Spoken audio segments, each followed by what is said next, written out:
My name is Chris Kerr. I'm the Executive Director of the Ignatian Solidarity Network.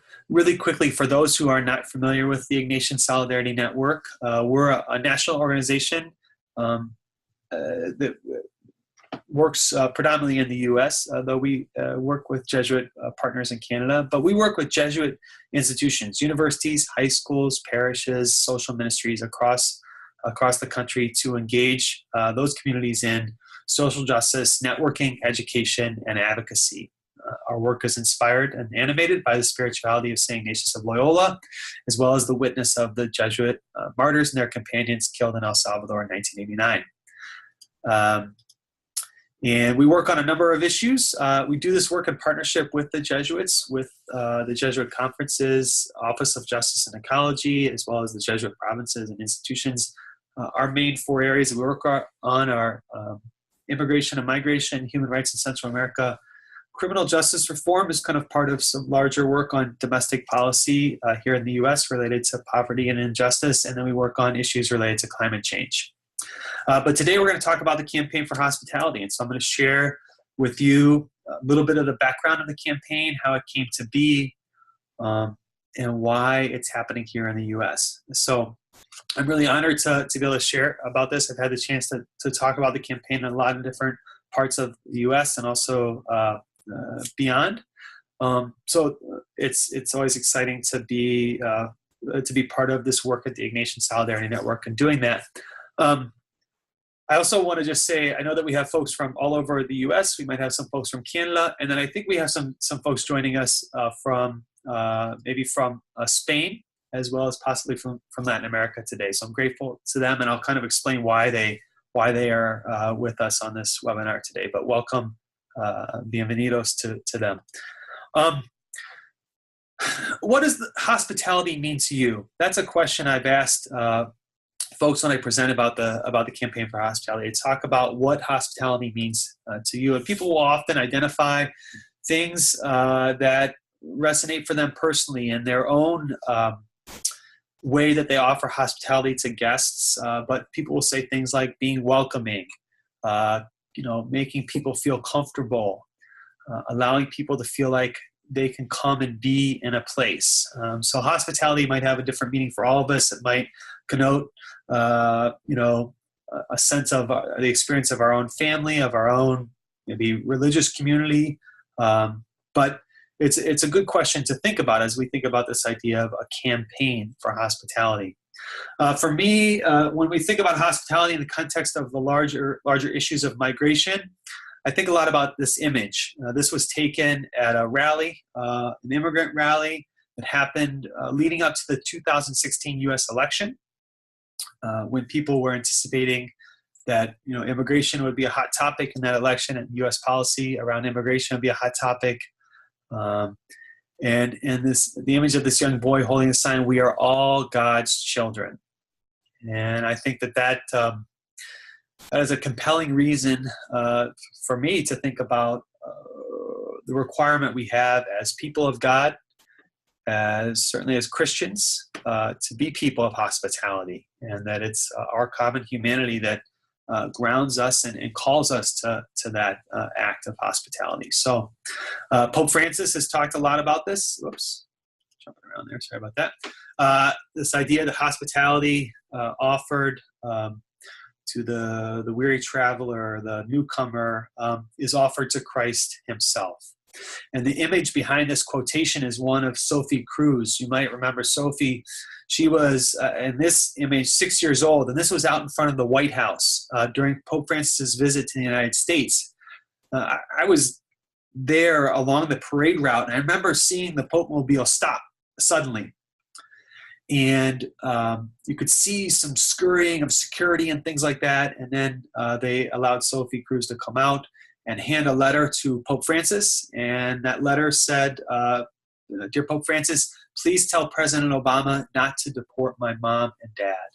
I love them so much." And so this, a powerful image, a powerful situation from that visit, and makes us think about Sophie's experience of being welcome here in the U.S. as during that time. the idea of hospitality was engaged by the Jesuits during their 36th General Congregation in Rome last October.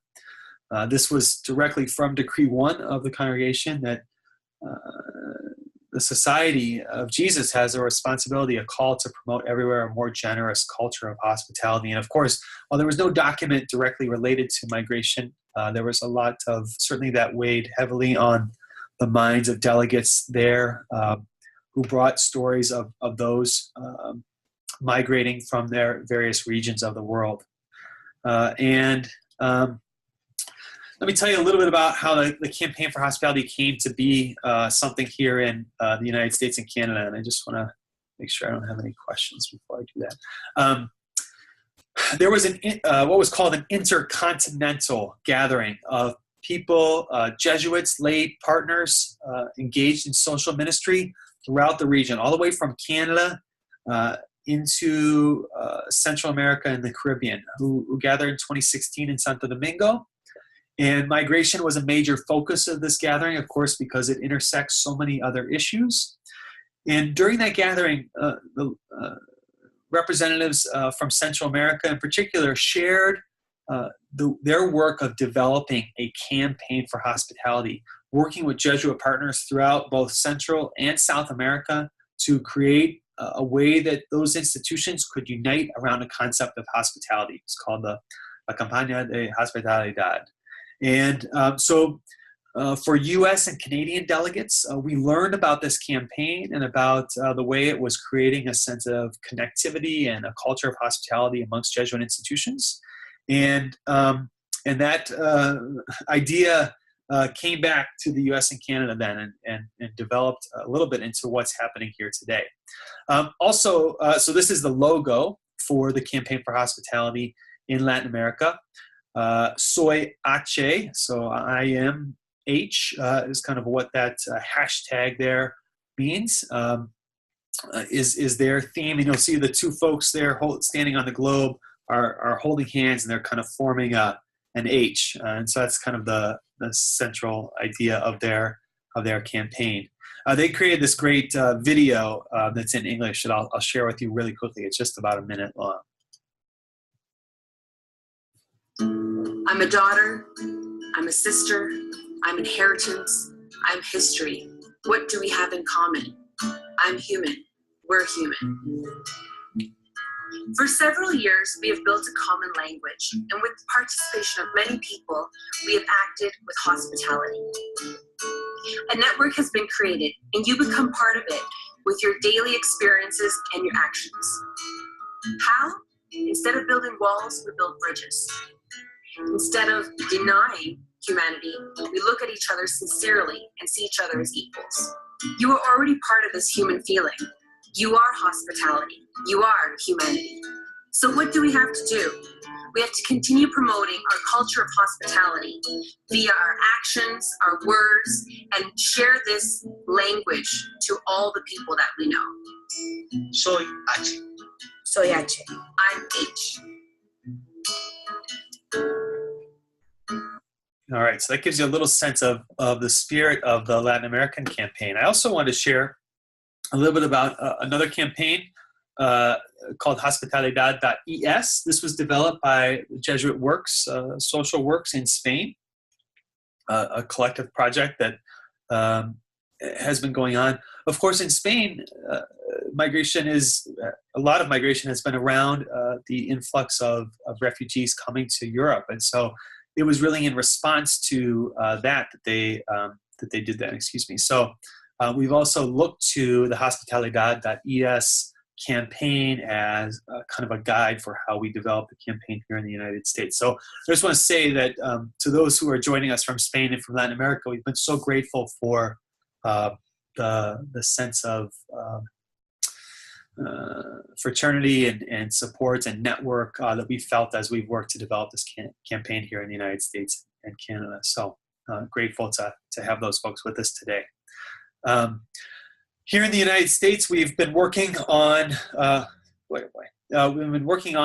campaign since about a year ago or so. We initially developed a proposal for the campaign. And then through a generous grant from the Jesuit Social and International Ministry Commission, which is makes up the social ministry realm of the Jesuit provinces in Canada and the United States. And they offered a grant to support ISN's work on this campaign over the next 2 years, though we hope that the campaign will go beyond those 2 years. But we have a number of partners who were part of the campaign. I'll show you their logos, including the Jesuits, and then other partners, some maybe you're familiar with, the Jesuit Social Research Institute at Loyola New Orleans, Just Faith Ministries, which has a great resource, a module on immigration, a kind of a prayer and reflection module for people in a parish setting or other setting. Fe Alegria in the United States, so that is kind of the U.S. arm of Fe Alegria internationally. The Jesuit Schools Network, which of course supports the secondary and elementary level schools sponsored by the Jesuits. Jesuit Refugee Service USA, of course an arm of international JRS. Kino Border Initiative, which is located in Nogales, both Nogales, Arizona and Nogales, Mexico, on the U.S.-Mexico border. And JRS Canada, which is kind of a developing JRS office, part of the North American region that's based in Montreal, Canada. You'll see that in terms of the development of the campaign, one of the things that we wanted to do with the campaign here in the U.S. and Canada was to have a logo that kind of was unique to our campaign. We also recognize that because of the work of the Jesuits and kind of the governance of the Jesuits now having the U.S. and Canadian province be part of one conference, we wanted to find a logo that could kind of represent, maybe not be too U.S. or too Canadian specific. So we tried to create a logo that was brought in the colors and kind of feel of both those countries. And we wanted something that kind of, that showed a representation of people coming together. So this logo kind of does that. It also, if you look, depending on how you look at it, it kind of looks like, maybe they are kind of forming the world in a way as well. So that's where the logo came from. And our hashtag for the campaign is C4H. The letter C, F-O-R-H. The campaign is grounded in three different tenets or ideas. The first being encounter. This comes straight from Pope Francis. Pope Francis has talked about encounter since the early days of his pontificate. And he's lived that out. If you remember, the first place that Pope Francis visited outside of Rome after he became Pope was Lampedusa, the Italian island where many refugees have come from Northern Africa and sought refuge in Europe.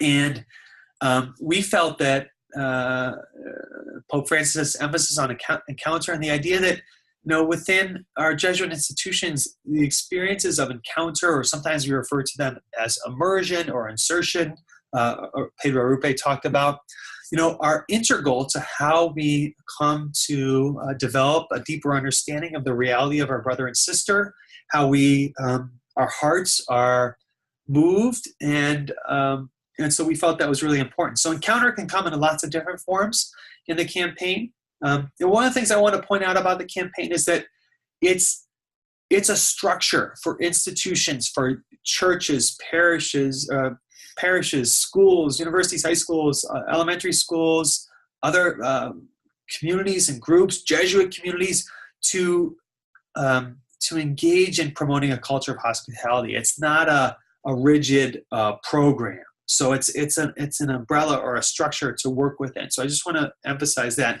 Encounter can come in a lot of different forms. Encounter could come in direct contact with those who migrate. That could happen locally with immigrants or refugees, asylum seekers in your local community.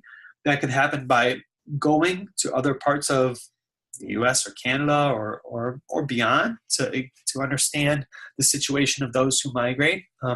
ISN will be sponsoring a couple encounter experiences in the coming years. We're working with JRS Canada to have an experience for people to come to the U.S.-Canada border and Montreal to learn about the ways that Canadians are responding to the influx of people seeking asylum, particularly Haitians, who are seeking asylum in Canada as a result of the upcoming end of the temporary protected status for Haitians here in the U.S. So we're also working with a Jesuit ministry on the U.S.-Mexico border to create an opportunity there. And we'd be excited to work with other Jesuit ministries or other Catholic ministries as well, interested in offering an opportunity for experiences of encounter for those who are part of the campaign. Understanding, of course, the reality of these issues of migration. They have an intellectual component, right? They have statistics, they have laws, they have history that play into them. So there's an intellectual side to understanding, but there's also an understanding of the heart that connects back to this idea of encounter that we have, through coming to know and learn about the reality of someone else, we have that understanding of the heart, empathy that develops. And so we recognize that as well. So understanding can come in some different forms. Finally, the third element is action. And this can come out in a lot of different ways. I think often we think of advocacy, and there is an important role for advocacy, whether it be local, state, or national advocacy, or local, state, or province, or national advocacy. There's been a lot, obviously, lately nationally here in the U.S. related to the situation of undocumented young people brought to the U.S. as children, dreamers, as well as those who currently have temporary protected status from countries like Haiti, El Salvador, Honduras. So advocacy can be one part of it.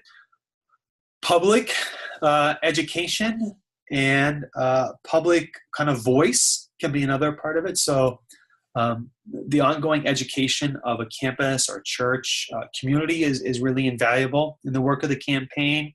A public voice for those who migrate, whether it's writing an op-ed or letter to the editor, being part of a public action in support of immigrants, a rally or vigil, demonstration, things like that.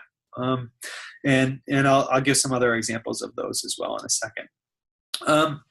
Let me kind of give a few steps of how your institution might engage in that campaign. So how can you be part of the campaign? Okay, this can happen on an institutional level. That's how a lot of folks are thinking about it. But we also invite individuals to be part of the campaign as well. So you can kind of engage as an individual as well. So I'll talk a little bit about both. And some of my examples apply to both. Okay, one. The first thing you do is make a commitment to join in and engage your community in at least one experience of encounter, understanding, or action this fall. Okay, and let me go to the campaign website really quickly and just show you really easily what you can do. You can, if you go to the campaign website, the URL is campaignforhospitality.org. Okay, and it'll take you to the site, which is right here, and just below kind of the opening introduction to the campaign. You can join the campaign as a school, as a parish, as individuals. We also have some other subgroups that you can join in as once you get down below there. We'll add you to the map, okay, so that we can recognize all the folks that are part of the campaign. So we'd encourage you to do that, and we encourage you to find a way to engage your community. It says this fall, this presentation has been used throughout the fall, so obviously the fall is coming to an end here. In some cases, we might be closer to winter now for some of us. So we would be thinking towards the spring, but engaging your local community in an experience of encounter, understand your action this coming spring. And that takes on a lot of different forms. It depends a little bit on your community, but you can use it as a structure. So again, I mentioned the website. The URL is campaignforhospitality.org.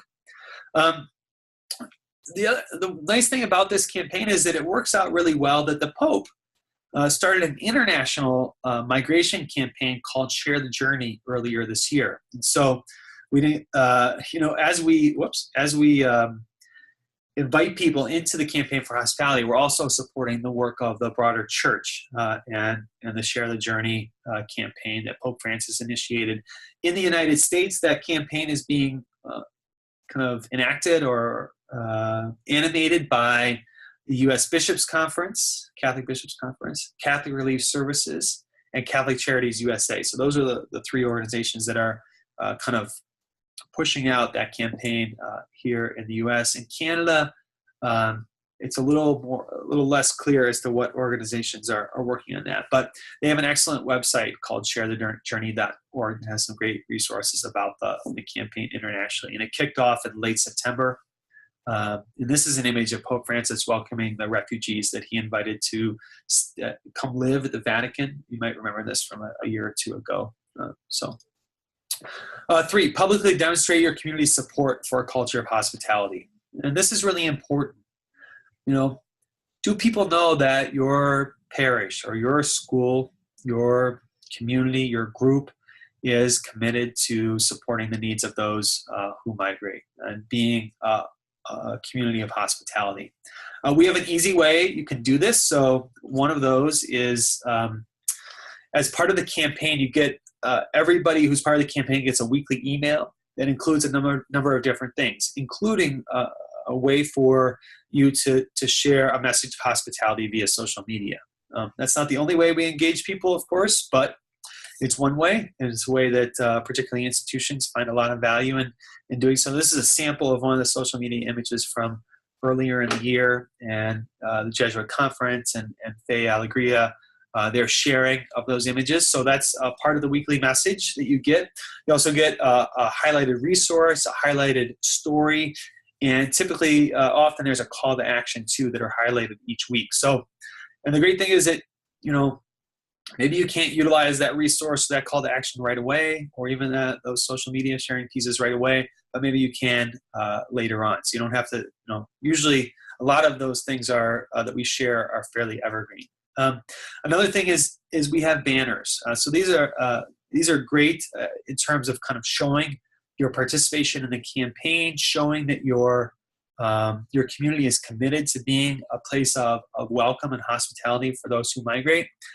A few examples. This is the chapel, the student chapel on Loyola University Maryland's campus. So their banner is hanging right above the chapel door. This was a presentation that a faculty member at St. Peter's University was doing last week. And she used the St. Peter's banner to, as part of the presentation to kind of talk about the idea of hospitality and welcome in the St. Peter's community. This is at Holy Trinity Church in Washington, D.C., and they put theirs right out in front of the school building. This is kind of right across the street almost from Georgetown University, so a way to publicly show their support. And this is at St. Peter's Preparatory School. This is in one of their auditorium or kind of student gathering spaces in the building. So they put that up. We put that up there. And just so you know, if you let's see.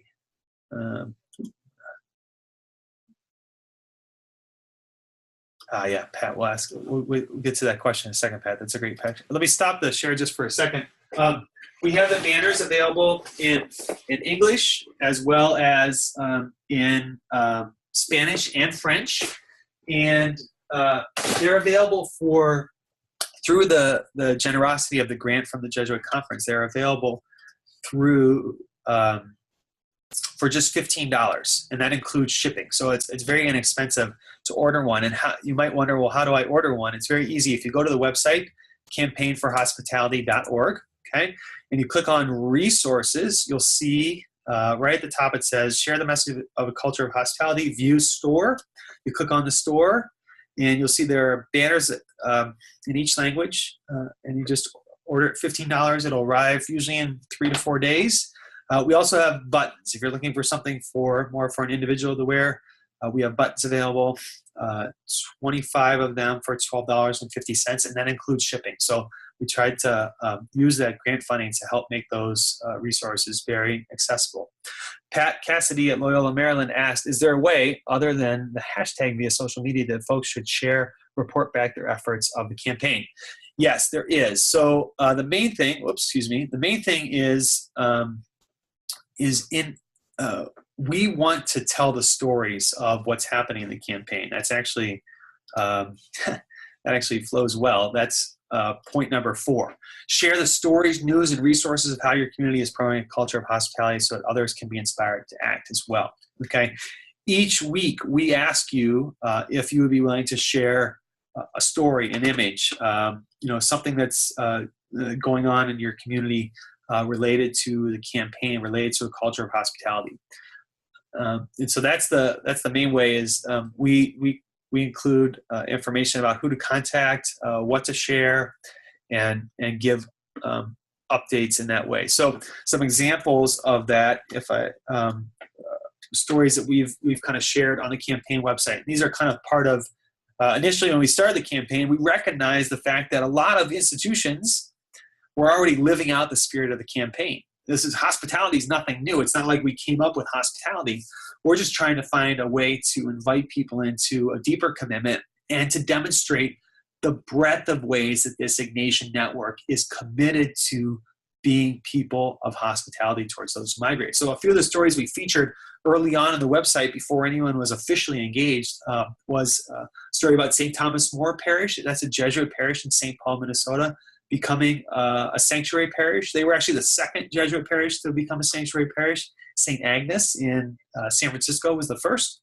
We had a story about students in New York City advocating for humane immigration policies or immigration policies grounded in dignity. You can see a picture there of them, with Senator Schumer. This slide is wild today. And then we talked about folks at Loyola Academy who hosted a refugee simulation experience. They actually used a resource on the campaign website from our partner, Jesuit Refugee Service USA. They've created a great kind of planning document or toolkit about how to hold a refugee simulation at your campus. And so the picture isn't great, but you can see they actually set up tents in their gym and really kind of did this very interactive experience for their students on campus. We also talked about the 1,600 Jesuit educators, Jesuit institutions that called on the White House to maintain the DACA program. This was before it was repealed, obviously, and wasn't successful, but it was a great way to educate people about the DACA situation. Since then, we have some other stories that we featured on the campaign website. So again, if you go to campaignforhospitality.org and you click on news, you'll see some great examples of stories that have been happening around the country over the past few months. And then the same thing with stories. Stories are more kind of personal testimonies or individual testimonies about things. So we just featured students at Rebuff Jesuit who hosted a rally on their campus, kind of along right in front of their school building in support of undocumented young people, in support of dreamers. So we were able to highlight that on the site. Coming back to our last point here before I share a few more things. The other piece is be creative. As I said earlier, the Campaign for Hospitality is simply a framework for this entire network to animate. Okay, we did that very intentionally, and one of the reasons was we recognize that institutions are in a lot of different places, both their geographic reality, the reality around them, where they are, a lot of different factors playing into that. So we wanted to create a campaign that institutions and individuals could come into at different places and really creatively live out the spirit of that. Okay. One example of how you might be able to do that is next week will be the Feast of Our Lady of Guadalupe. It's in Latino culture, especially in Mexican culture, it's a really important feast day to recognize the story of Juan Diego, and Our Lady of Guadalupe is often thought of as kind of a patron of the marginalized, particularly immigrants and things like that. So we've invited people to simply do something really basic, to share a message of concern and solidarity with those who migrate. Next week, this image that you see on your screen right now it can be printed out and held and taken, and someone can take a picture with that image and share it via social media, showing that on that special feast day that they'll be praying with those and for those who migrate, that they're treated with respect and dignity. And so we're inviting people across the country. We've actually shared this with our partners in Latin America as well. and invited them to do that. We have this image or this kind of one-pager available in English, Spanish, and French. So it could be done in each of those languages.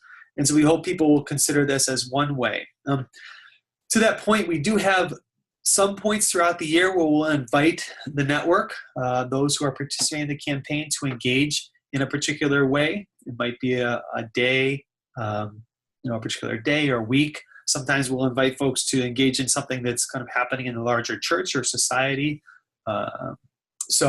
And this is an example of that.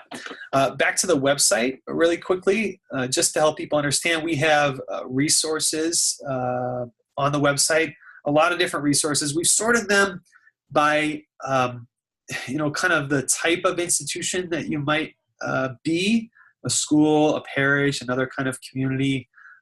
We also have sorted them so you can then subsort them by action, encounter, understanding as well. Admittedly, some resources have a lot of crossover, so they appear in multiple places. And we continue to add these resources all the time. And we would love to add, if you have a resource that you think would be valuable for others to have access to, we'd love for you to share it so that we can include it on the website. This website was set up to be kind of a growing, ongoing development of the work of this network in demonstrating a commitment to hospitality for those and with those who migrate. So that gives a general overview. The only other thing I want to share related to the campaign are two questions I have for you as you think about how you might engage the campaign. One, what is your community already doing that lives out the spirit of the campaign? Because as I said earlier, we didn't come up with the idea of hospitality. We're simply inviting people to find ways to be more deeply committed to it and to lift up really, what's happening around the two countries. All right. And secondly, how do we go further, particularly in engaging new people within our community? This is really important to us. How do we engage people who are not just what I would call the usual suspects? So in other words, how do we engage those who maybe haven't been involved with outreach to immigrants in your community, or haven't been supporting the project or ministry committed to refugees, or maybe haven't been invited to learn more about the situation of immigration policy and how it impacts people in your area? How do we go beyond those kind of usual suspects? So I have to think about, in a school, students hopefully are getting some opportunities to learn about issues of migration and immigration, the situation of refugees, things like that. But are there other constituencies, faculty, parents, alumni, who might be, new segments of the school community that could be invited? And the same thing in parishes. How could people who are typically involved with different kinds of ministries that aren't as justice related be invited in some way into this? So that's really important to us that we go beyond just kind of the usual suspects.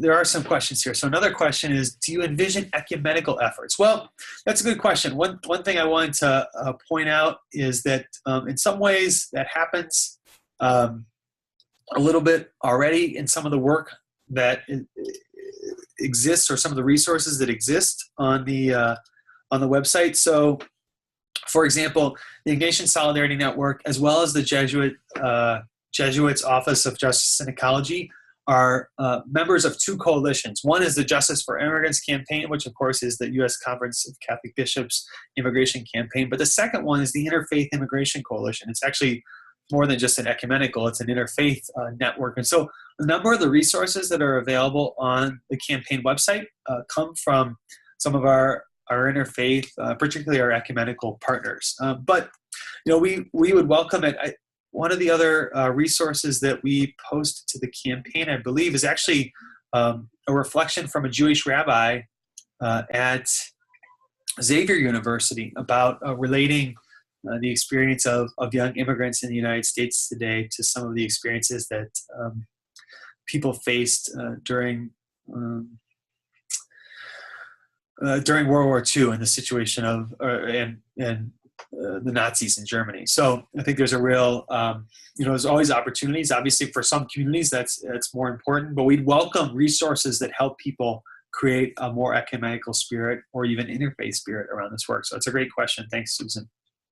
Pat asked, and one of our colleagues has already signed up our institution. How would I go about also receiving the weekly update emails without double registering our university? Just sign up as an individual, Pat. Or you can, it's okay to double register. If you want to just sign up as an institution, that's fine too. We kind of sort that out. It won't, it doesn't matter to us. So feel free to double up. Excuse me.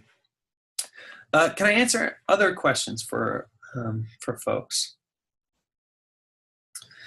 Maybe I'll pose a question to you then. How many are there folks out there who feel like their community, their parish or school is already engaged in the spirit of this campaign, and it would be something that would be easy to become part of for that reason? And if so, would you be willing to maybe share an example?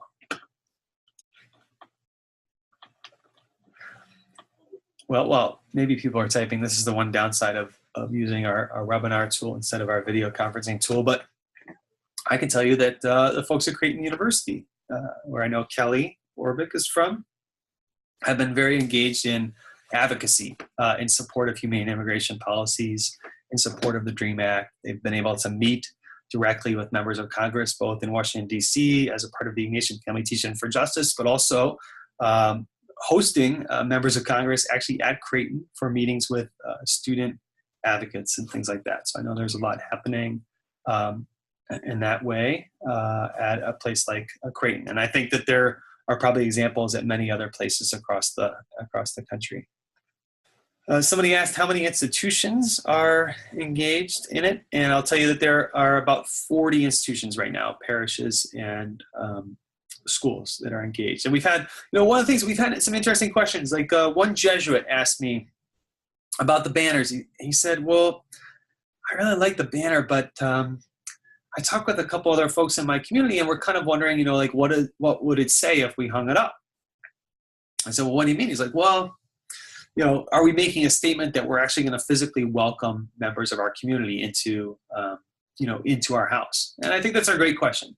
Hospitality is going to come in different forms, and does it have to be, work that way? Not necessarily, but it could be, maybe it invites the community into thinking about ways that they can, be a community of hospitality, even if, having people sleep in our house is not something that they can do. So I think, for me, the banner can be really key because it starts to make us ask that question: what does it mean to be hospitable? What does it mean, to do that, and to think about, particularly as we approach Christmas and as we, prepare for Christmas, to think about that, the idea of hospitality in the context of the nativity story. What does that mean?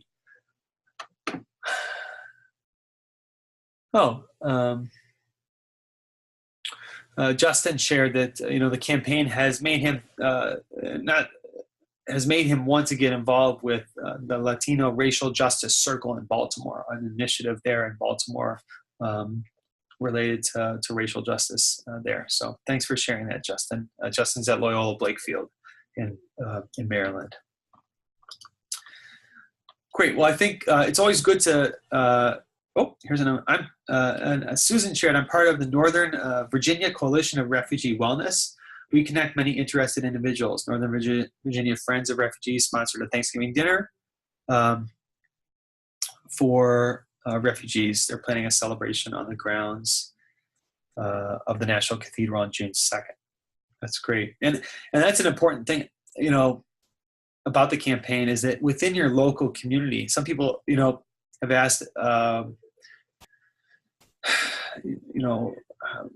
what other national organizations should people be connected with through the campaign? And we're happy to help you connect with national organizations, but there are so many tremendous things happening that support the needs of those who migrate in your local community, particularly through Catholic charities and other organizations like that. Mary shared a question. We're dealing with that question with our province office. So one of the ways we're going to deal with it is by developing a resource list in case anyone comes into the office after seeing our banner. That's a great one, Mary. Thank you. So Mary works for the Central Southern Province of the Jesuits. Their province office is located in St. Louis. So she was saying that by hanging up the banner, that will, it does create that question. And so she said that they're going to be creating a pamphlet or a flyer that they can share with people who might come seeking help, with local resources that people can tap into, organizations that are serving those who migrate, refugees who might stop by their office asking for assistance because the banner's out there. That's a great way to do that, because like I said, there are a lot of local assets that can support people's needs. Thanks, Mary, for sharing that. All right. Please know that you can reach out to us at any time. So I'll put in the chat, again, my name is Chris Kerr, and my email is ckerr@ignatiansolidarity.net. My phone number is 216-397-2088.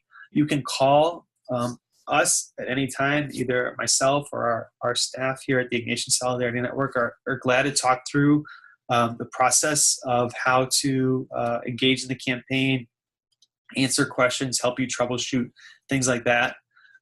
If there's any way we can support your engagement in the campaign, don't hesitate to reach out. We also have other materials. I mentioned the banners and buttons, but we do have some other campaign materials that we could get out to you for an event or something on that note. So don't hesitate to reach out with any questions or needs. If there's a resource you're like, I really wish they had a resource around this, let us know so that we can, it may be out there and we just haven't realized there's a need for it, or we just haven't really sought it out. So don't hesitate to share if there's a particular resource that you need. I know that a couple parishes have asked specifically for more resources on the idea of being a sanctuary parish. So we've been trying to make sure that we add some of those additional resources to the website for that purpose. So I want to thank you again for joining us. I want to thank you for being open to promoting a culture of hospitality towards those who migrate.